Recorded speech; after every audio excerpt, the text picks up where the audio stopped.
Hello everyone, welcome back to our channel. जैसे कि last video में हमने class 8 science chapter number 10 complete किया था, तो इसी अच्छी बात से आज हम करने वाले हैं class 8 mathematics from Goyal Pradeep प्रकाशन चैप्टर नंबर 11। चैप्टर का नेम है डायरेक्ट एंड इनवर्स वेरिएशन। ठीक है, तो बिना टाइम वेस्ट करे शुरू करते हैं चैप्टर को। सबसे पहले समझते हैं चैप्टर के नेम क्या क्या मीनिंग है। तो मेनली क्या होता है, मेनली हमें वेरिएशन काउंट किया जाता है एक तरीके से ना। वेट मिनट, वेरिएशन काउंट किया जाता है एक तरीके से ना। वेरिएशन के दो टाइप्स बताए हुए हैं हमें इस चैप्टर में, जो एक है डायरेक्ट वेरिएशन और एक है indirect variation. Indirect variation, sorry completely erase हो गया। ओके, वेरिएशन के दो टाइप्स होते हैं, डायरेक्ट और इनवर्स वेरिएशन। ठीक है, जिसे हम इनडायरेक्ट भी बोल सकते हैं। तो इस वीडियो में हम समझेंगे डायरेक्ट वेरिएशन सिर्फ, बिकॉज 11.1 में सिर्फ और सिर्फ डायरेक्ट वेरिएशन है एंड इस वीडियो में हम 11.1 करेंगे। अगर आपको वीडियो पसंद आए तो लाइक और शेयर ज़रूर कर देना, और अगर आपने हमारे चैनल को अब तक सब्सक्राइब नहीं किया है तो प्लीज़ कर देना। ठीक है, और हाँ, बेल आइकन प्रेस करना भूलना मत। ठीक है, ज़रूर याद रखना। और हाँ, जो इस वीडियो में समझाऊंगी वो भी याद रखना। ओके, डायरेक्ट वेरिएशन की हमें क्या डेफिनेशन दी हुई है। Do two quantities are said to vary directly if the increase or decrease in one quantity the increase or decrease in another quantity. इसमें हमें क्या बताया हुआ है, इसमें बताया हुआ है कि अगर दो क्वांटिटी है, एक बढ़ रही है तो दूसरी भी बढ़ेगी, एक स्लो आ रही है नीचे आ रही है तो दूसरी भी डिक्रीज होगी। ठीक है, डिक्रीज हो रही है तो डिक्रीज होगी, इंक्रीज हो रही है तो इंक्रीज होगी। सपोज इट, बुक्स का एग्जांपल लेते हैं, बहुत ही अच्छा एग्जांपल है। तो मैंने 4 बुक ली, 4 बुक मेरी आई 40 रुपये की, 5 बुक आई 50 रुपये की, 6 बुक आई 60 रुपये की, 7 बुक आई 70 रुपये की। ठीक है, 4 बुक के कितने पैसे थे 40, 5 बुक के 50, 6 बुक के 60, 7 बुक्स के 70 रुपीज़। जब मैंने क्वांटिटी को इंक्रीज़ किया तो कॉस्ट भी इंक्रीज़ हुई, है ना। 4 से 5 करी तो 10 रुपये और बढ़ गए, 5 से 6 करी फिर से 10 रुपये बढ़ गए, 6 से 7 करी फिर से 10 रुपये बढ़ गए। बढ़े तो वैसे 10 रुपये ही बढ़े हैं, है ना। तो ये हो गई हमारी डायरेक्ट वेरिएशन। अब अगर मैं 7 बुक्स के 70 रुपये देती हूँ और मैं बोलती हूँ नहीं अंकल मुझे 5 बुक दे दो, तो अंकल बोलते हैं बेटा आपके 7 बुक के हुए 70 रुपये, और अगर आप कहते हो मेरे को 5 बुक दे दो तो आपके 50 रुपये होंगे। ठीक है, तो मैंने जब क्वांटिटी को डिक्रीज़ किया तो उनकी कॉस्ट भी डिक्रीज़ होगी, है ना। वैसे अगर मैं बीच में 6 जोड़ देती हूँ तो वो 60 हो गई, है ना। फिर से 10 का डिफरेंस आ गया। चाहे कितने का भी डिफरेंस आएगा ज़रूर अगर डायरेक्ट वेरिएशन है तो। ठीक है, अगर डिक्रीज़ हुआ है तो डिक्रीज़ होगी, इंक्रीज़ हुआ है तो इंक्रीज़ होगी। ठीक है, अभी हम क्वेश्चंस करेंगे एक्सरसाइज के, तो आपको और अच्छे से समझ में आ जाएगा। 11.1 question number 1, identify in which of the following tables two the variables x and y very directly. हमें इन टेबल्स में ये बताना है कि जो x और y है क्या वो डायरेक्ट वेरिएशन है। तो अगर यहाँ पे x और y है, अगर यहाँ पे p और q होता या फिर r और t होता या फिर कोई भी अल्फ़ाबेट होता, तो वो वहाँ पर वही आ जाता और वही P1 P1 Q1 R1 T1 P2 Q2 ऐसे होता। ठीक है, बट यहाँ पर x और y है तो हम x और y को लेकर ही चलेंगे। तो ये देखो कैसे आया 1/2, मतलब x1/y1/2। तो कैसे आया ये सब देखते हैं। चलिए, x के बाद फर्स्ट पे क्या है 105/21, ये फर्स्ट पर है, तो क्या हो जाएगा x1/y1। ठीक है, क्योंकि 21 भी 1 पर है और 105 भी फर्स्ट पर है, तो दोनों में 1 आ जाएगा। 6 अपॉन में 1.5 x2 अपॉन में y2, 16 अपॉन में 3.2 x3 अपॉन में y3, 10 अपॉन में 2 x4 अपॉन में y4। अगर यहाँ पर एक और कॉलम होता और वहाँ पर होता 7 अपॉन में 5, तो ये क्या हो जाता है x5 अपॉन में y5, बिकॉज ये 5th नंबर पर है। 7th होता तो 7th नंबर पर आ जाता, 8th होता तो 8th नंबर पर आ जाता, ऐसे काउंटिंग चलती रहती है। ठीक है, तो x1 और y1 कौन से हैं 105 और 21, x2 और y2 कौन से 60 अपॉन में 1.5, x3 और y3 क्या है 16 अपॉन में 3.2, x4 और y4 क्या है 10 अपॉन में 2। ठीक है, जब हम इन्हें सॉल्व करेंगे, देखो इन्हें सॉल्व करने के बाद ना सेम अमाउंट आनी चाहिए, सेम चीज़ आनी चाहिए, यानी कि अगर सब में 5 है तो सब में 5 आना चाहिए, 4 है तो सब में 4 आना चाहिए, 3 है तो सब में 3 आना चाहिए, तो तब होगा आपका डायरेक्ट वेरिएशन। ओके, सो 5 4 5 5, यानी कि 105 अपॉन में 21 का क्या हुआ 5 आया सॉल्व करने के बाद, 60 अपॉन में 1.5 का आया 4, 16 अपॉन में 3.2 का आया 5 और 10 अपॉन में 2 का आया 5। ठीक है, यानी कि ये जो x2 अपॉन में y2 है इसका आया 4, बाकी सबका आया 5।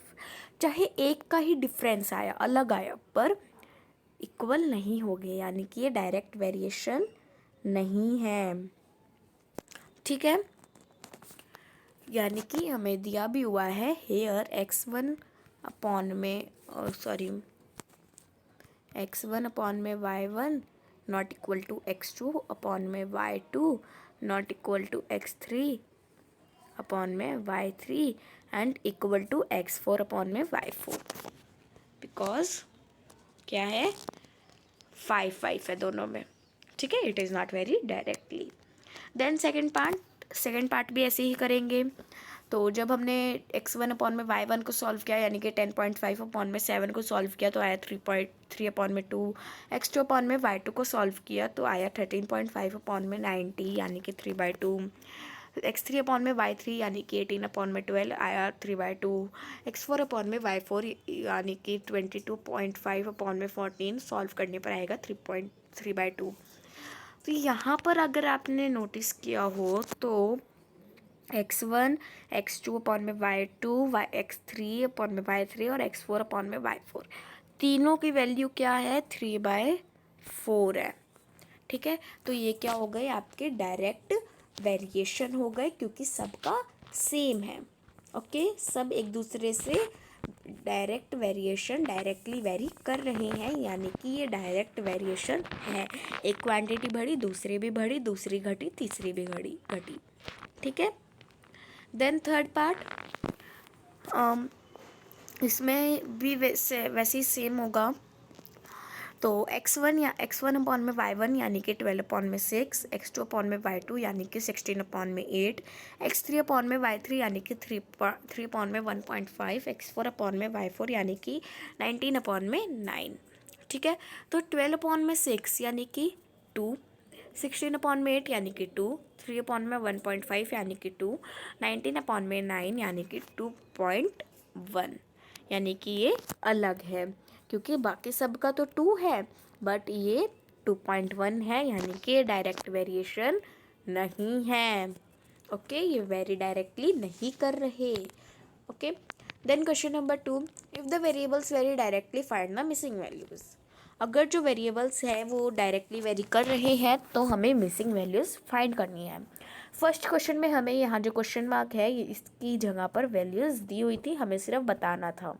अब हमें ये वैल्यूज़ ढूंढनी है कि कौन कौन सी वैल्यू है, क्वेश्चन मार्क बड़ा सा। ठीक है, पर हम इस क्वेश्चन मार्क को मिटा देंगे, देख लेना। तो ये डायरेक्टली वेरी कर रहे हैं, कैसे? x1 is equal to x2 upon में y2 is equal to x3 upon में y3 is equal to x4 upon में y4 is equal to x5 upon में y5। ठीक है, तो इसमें कैसे करेंगे? इसमें हम लेंगे x1 अपॉन में y1 is equal to x2 upon में y2। ठीक है, हमें x1 और y1 की वैल्यू हमेशा गिवन होगी, तभी हम आगे की वैल्यूज़ फाइंड कर पाएंगे, इसलिए ये दोनों वैल्यूज़ हमें गिवन होगी। तो क्वेश्चन में देखो, एक minute, I am really sorry, yes, question में देखो हमें फर्स्ट 10/25 जो वैल्यू है वो गिवन है, ठीक है, और इसी वैल्यू से हम ये पूरा क्वेश्चन सॉल्व करेंगे।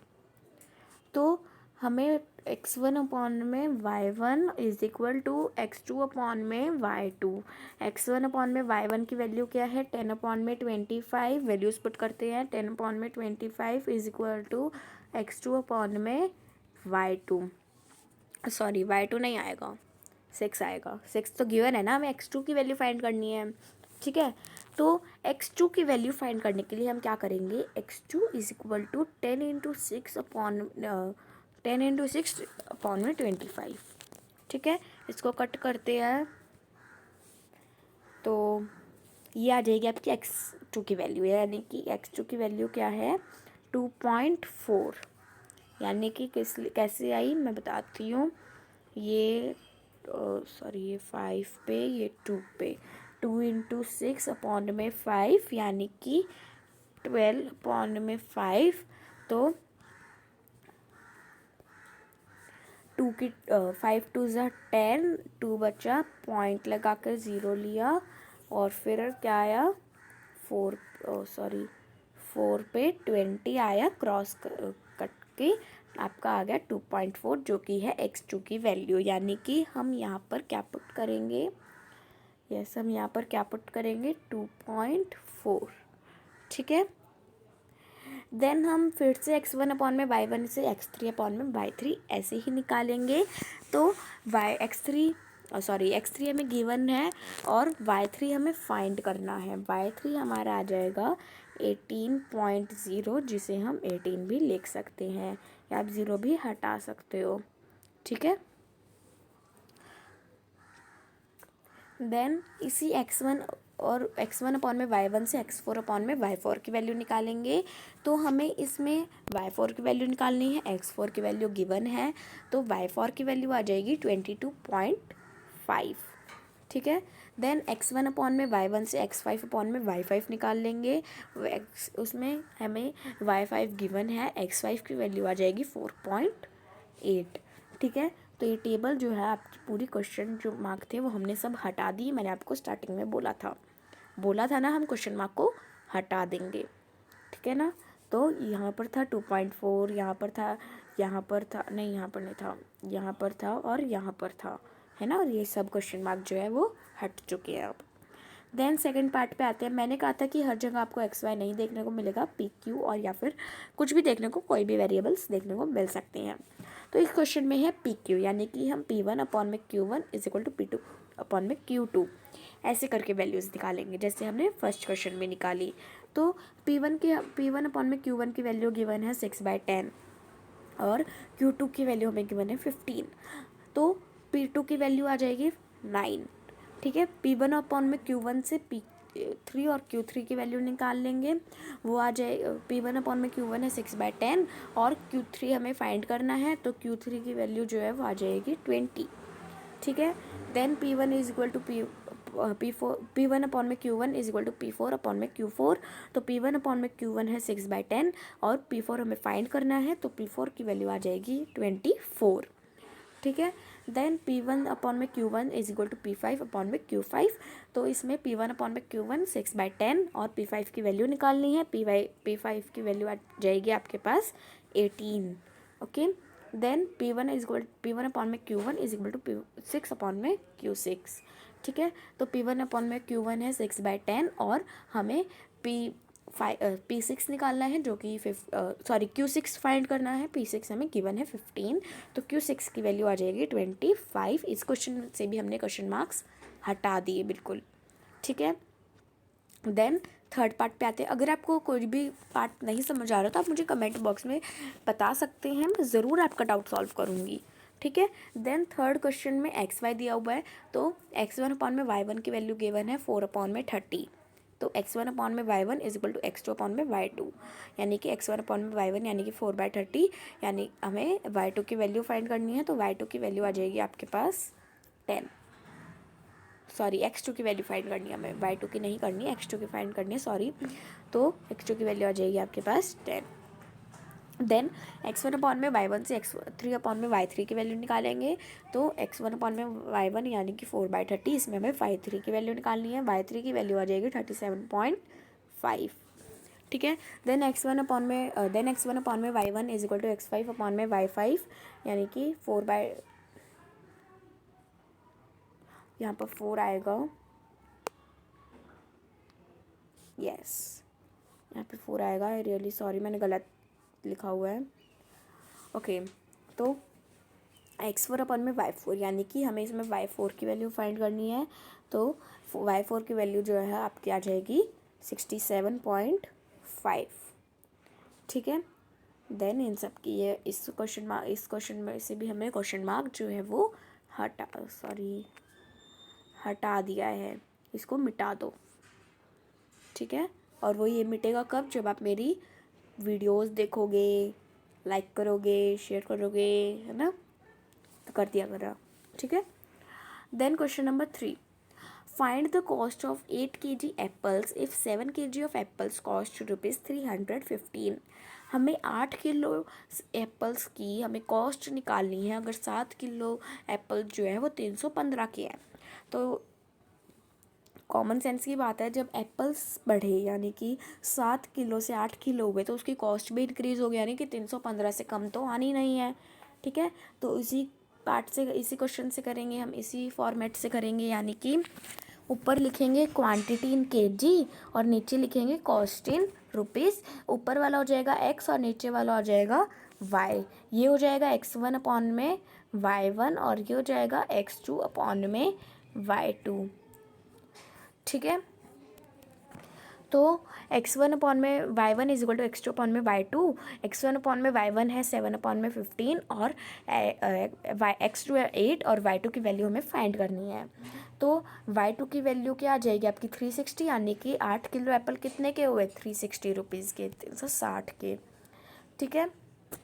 इसमें वो वाला सिस्टम नहीं होगा, पहले आप 1 किलो का कॉस्ट निकालो, देन उसको मल्टीप्लाई करके फिर उसका निकालो, फिर 8 किलो का निकालो, ऐसे नहीं होगा। इसमें यही फॉर्मेट यूज़ होगा। और अगर आप अपने एग्ज़ाम्स में फॉर्मेट यूज़ करते हो तो आपको करने में भी बहुत ईजी होगा, ठीक है। वो आप बचपन में करते थे जब 1 किलो का पहले निकाल के फिर बाद का निकालते थे, नहीं, इसमें नहीं होगा ऐसे। The weight of 15 bundles of books is 36 kg. What will the weight of 25 such bundles be? अगर 15 बंडल बुक्स का 36 किलो वेट है, तो अगर 25 बंडल्स होंगे तो उनका वेट कितना होगा। सिंपल सी बात है, जब बंडल्स इंक्रीज़ हुए तो वेट भी इंक्रीज़ होगा। तो ऊपर लिखेंगे नंबर ऑफ़ बंडल्स और नीचे लिखेंगे वेट ऑफ बुक्स, यानी कि ऊपर वाला x नीचे वाला y। तो नंबर ऑफ़ बंडल्स कितने हैं, 15, तो 15 क्या हो गया, x1 हो गया।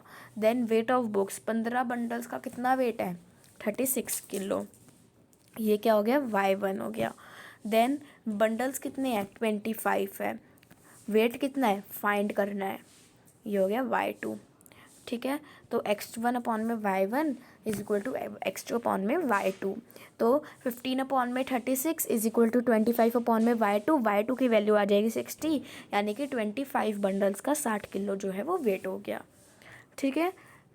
Question number 5, a car traveling at a constant speed covers a distance of 360 km in 8 hours. What distance will it cover in 15 hours? Also find the time taken to travel 315 km. तो इसमें क्या करना है, इसमें भी same करेंगे, more the distance more the time, so they very directly. Distance बढ़ा, time बढ़ा, डिस्टेंस कम हुआ, टाइम कम हुआ, ठीक है। तो डिस्टेंस का वर्ड पहले ऊपर लिखेंगे, डिस्टेंस का वर्ड, देन नीचे लिखेंगे टाइम, ऊपर वाला हो जाएगा x, नीचे वाला हो जाएगा y। तो हमें डिस्टेंस दिया हुआ है 360 किलोमीटर, टाइम 360 किलोमीटर को कवर करने के लिए टाइम लगा 8 घंटे। देन हमें डिस्टेंस निकालना है x2 और टाइम दिया हुआ है 15 आवर्स। देन हमें डिस्टेंस दिया हुआ है 315 किलोमीटर और टाइम दिया हुआ है y3, यानी कि हमें x2 और y3 फाइंड करनी है। तो x1 is equal to x2 upon में y2 यानी कि 360 अपॉन में 8 is equal to x2 upon में 15। x2 की वैल्यू जो आएगी आपकी 675 kilometre. Okay, so car covers distance of 675 kilometre in 15 hours. Then x1 is equal to x3 upon में x1 अपॉन में y1 is equal to x3 upon में y3 यानी कि 360 अपॉन में 8 इज इक्वल टू 315 अपॉन में y3। तो y3 value निकालनी है। y3 की वैल्यू जो है वो आपकी सॉल्व करके आएगी 7 आवर्स। तो 7 घंटे लेती है 315 किलोमीटर को कवर करने के लिए। ठीक है, देन क्वेश्चन नंबर 6। और हाँ, अगर आपको मेरी वॉइस के साथ कोई प्रॉब्लम है तो प्लीज़ आप मुझे कमेंट बॉक्स में बताना, बिकॉज मेरे थोड़ा सा कॉल्ड है, इसलिए मेरे आवाज़ आई होप अच्छी हो, सॉरी। बट हाँ, अगर मेरी आवाज़ ठीक नहीं होगी तो मैं समझ सकती हूँ कि मेरे कोल्ड है, तो हो सकता है अच्छे से ना आ रही हो। ठीक है, question number 6। If a meter of cloth costs rupees 319.5, find the cost of 25 meter of cloth. More the length of cloth, more it costs, so it vary directly. बिल्कुल। लेंथ ऑफ क्लोथ की length कितनी है 9 metre, cost कितनी है 319.5। ये हो गया x1 और ये हो गया y1। देन क्लोथ की लेंथ कितनी है 25 मीटर, ये हो गया आपका x2 और y2 की वैल्यू तो हमें फाइंड करनी है। ठीक है, तो x1 is equal to x1 upon में y1 is equal to x2 upon में y2 यानी कि y2 की वैल्यू फाइंड करनी है। तो y2 की वैल्यू जो है आपकी आ जाएगी 887.5 यानी कि 25 मीटर क्लॉथ की कॉस्ट जो होगी वो 887.5 होगी। ठीक है, देन क्वेश्चन नंबर 7। ये कहाँ पहुँच गए हम, ये बहुत आगे पहुँच गए। Question number 7। A building 25 meter high cast a shadow of 3.125 meter. What would be the height of a pole which casts a shadow of 1.2 meter at the same time? More the height of object, more the length of shadow, so they vary directly. तो इसमें कैसे करेंगे, height of an object ऊपर लिखेंगे, height of shadow नीचे लिखेंगे। Object की height कितनी है, ऑब्जेक्ट की हाइट कितनी है 25 मीटर, शेडो कितनी है 3.125 मीटर।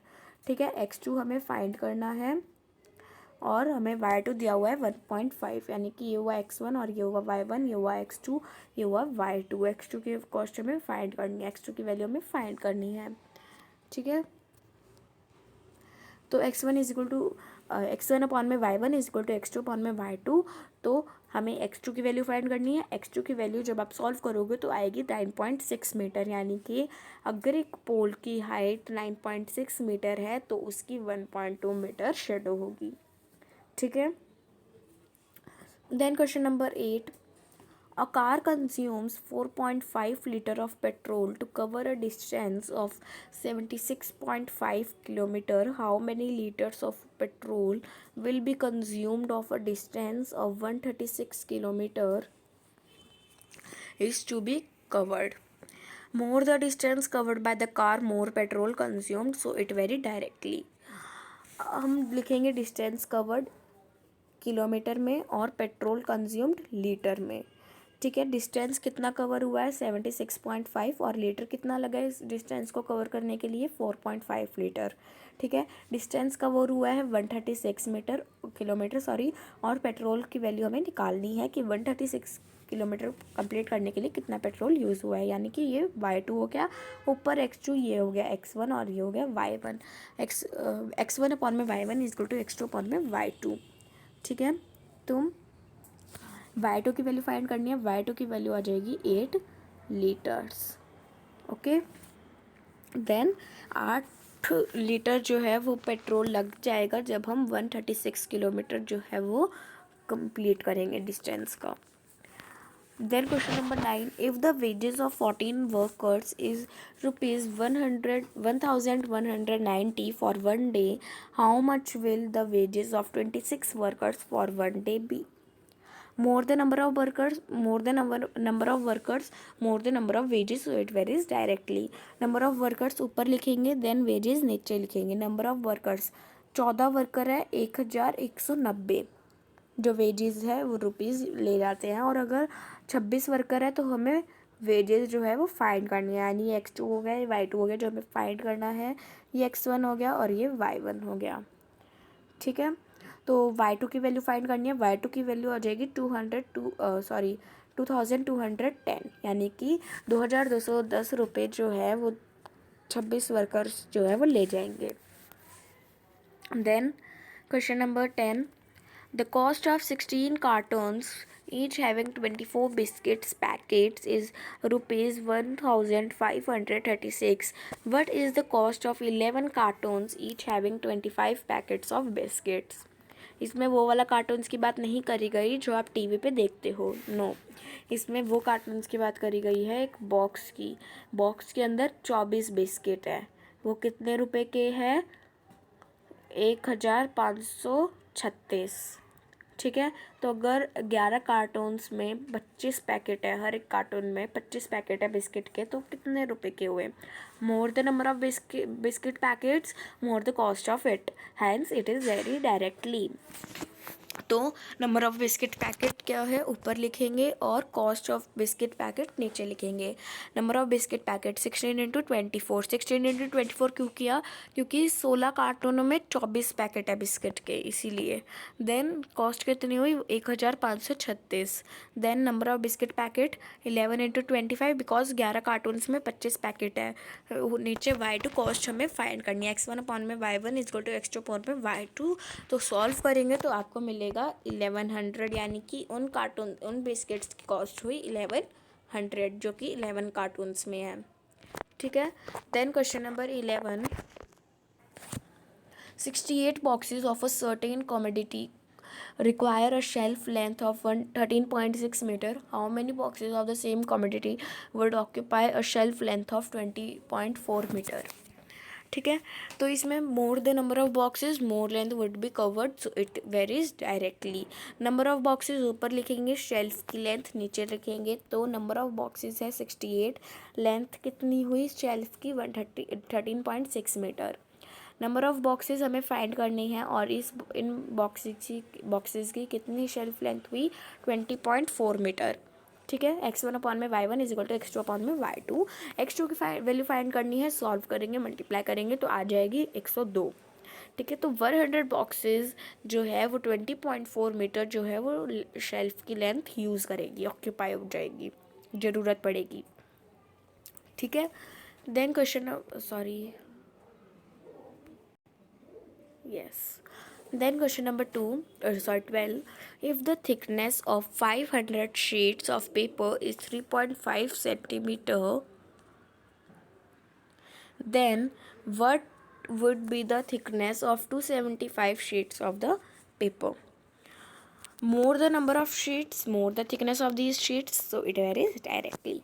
नंबर ऑफ़ शीट्स ऊपर लिखेंगे, थिकनेस ऑफ पेपर नीचे लिखेंगे। नंबर ऑफ़ शीट्स 500 शीट है, थिकनेस ऑफ पेपर कितनी है? 3.5 सेंटीमीटर। नंबर ऑफ़ शीट्स 275 है, थिकनेस ऑफ पेपर हमें फाइंड करनी है जो कि हुआ y2, ऊपर वाला x2, ये वाला x1 और ये वाला x1 सॉरी y1 हो जाएगा नहीं तो y1।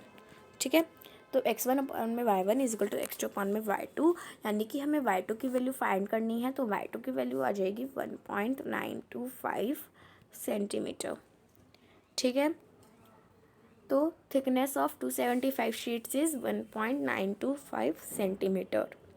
Okay, then question number 13, 102 members in a hostel consumed 1530 kg of cereals. Find the quantity of cereals required by 135 members during the month.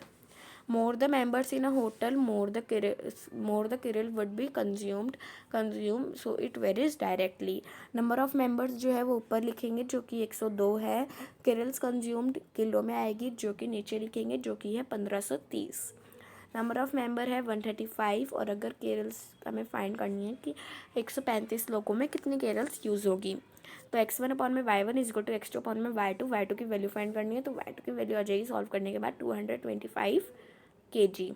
ठीक है, तो 135 लोग जो है वो 2025 किलो कैरल्स यूज़ होगी, उनमें उन्हें ज़रूरत पड़ेगी। Then question number 5, A labor is paid rupees 806 for 13 days of work. If he receives rupees 1798, for how many days did he work? More the number of days, more money will be given, so it varies directly. Number of days ऊपर लिखेंगे, money paid नीचे लिखेंगे. तो number of days है 13 और money paid है 806. ठीक है. नंबर ऑफ़ डेज़ हमें फाइंड करनी है. मनी जो है वो 1798 है. x1 अपॉन में y1 is equal to x2 upon में y2. ठीक है. सॉल्व करेंगे. x2 की वैल्यू आ जाएगी 20 डेज़. तो उन्हें 20 दिन लगेंगे. अगर वो जो वर्कर्स है, जो लेबर है, वो 20 दिन काम करेगी, तब जाकर उन्हें 1798 रुपीज़ मिलेंगे. ठीक है. Then last question of the exercise, question number 15. 13 men can dig 117 meters long trench in a day. How many men should be employed for digging 2 to 5 meters long trench in 1 day? Number of man ऊपर लिखेंगे, length of डिग नीचे लिखेंगे. तो number of man है 13, जो कि कितना खोद देते हैं 117 मीटर. लोग हमें फाइंड करने हैं, मैंस हमें फाइंड करनी है, और लेंथ हमें दी हुई है 2 to 5 मीटर. x1 अपॉन में y1 is equal to x2 upon में y2. तो सॉल्व करेंगे तो x2 की वैल्यू आ जाएगी 25 मैन. ठीक है. यानी कि 25 मैन, हाँ, जो 25 मैन है वो 225 मीटर जो है वो गड्ढा खोद देंगे एक दिन में. ठीक है. So this is all about your exercise 11.1 class 8 maths chapter number 11 direct and inverse variation from Goyal Brother Prakashan. If you have any doubt in direct variation or in exercise 11.1, so please tell me in the comment box so that I will solve your doubt fastly in the next video of maths chapter number 11, यानी कि 11. अगर आगे कोई exercise है तो उसकी. ठीक है. तो तब तक के लिए आप इस वीडियो को अच्छे से समझिए, एंड तब तक के लिए बाय बाय.